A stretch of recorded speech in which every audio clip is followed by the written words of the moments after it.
Any journalers in here? Anybody? Any aspiring journalers? You're like, I wish I could, but it's just not going to happen. Okay.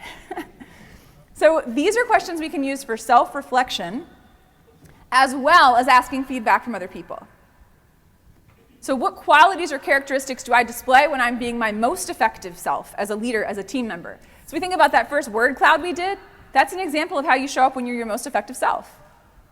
Right? Like that's what that looks like. All of those things that you wrote in that word cloud, that's our most effective selves. Now there's other behaviors that we show up when we're being our least effective selves. And most of us don't want to acknowledge that. But it's important to be honest, to say, hey, here's something to know about me. To say it, could you imagine if you said to a team member, hey, this is what happens when I'm a little crispy, right? When I'm not my best, I might be really short with you, or I might ghost you, I might not respond to emails. It's important to know these things. Or I might try to barrel over you.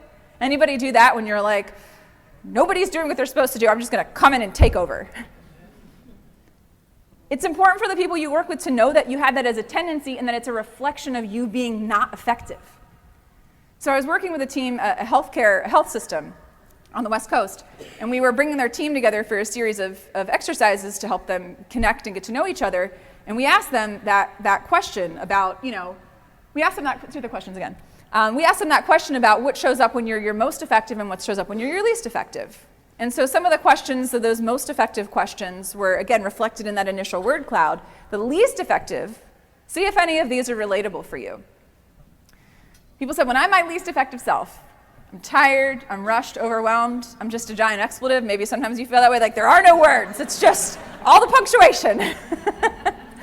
Or maybe you're snarky, that's an underused, fantastic word. Maybe you get a little snarky. Or maybe you're prone to mistakes, you're spun up, you're anxious, short, distracted, unopinionated, just get it done. Just get it done. We take ourselves more seriously, we don't joke around as much. It's important to know this about yourself and to be able to communicate that with the people you work with. Now, by the way, you're allowed to have days where you show up this way. We can be really hard on ourselves when we show up that way, because we're like, oh, you're supposed to be keeping it together for everybody else. You're not allowed to have days like that. Even though when you get in the car or when you log off your computer each day, you might feel some version of like, that's how you showed up every day like that. Who has that experience sometimes where you're like, I feel like I show up with some version of these like every day, and I'm going to nod my head and not raise my hand because I really don't want to admit it, but it's true. Like, we can be so hard on ourselves. So I'm going to put something on the screen. I'm going to ask you to repeat after me what I'm about to share. So read it along with me. I am doing the best I can with what I have in this moment, and that is all I can expect of anyone, including me. All right, we're going to say it again, and I want you to believe yourself when you say this. So sit back, shoulders back, sit up straight.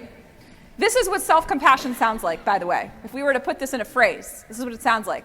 I'm happy to send this to you. I have some people like print out the little PNG file this and tape it on their computer as a reminder, because we need these reminders. All right, so let's do this one more time.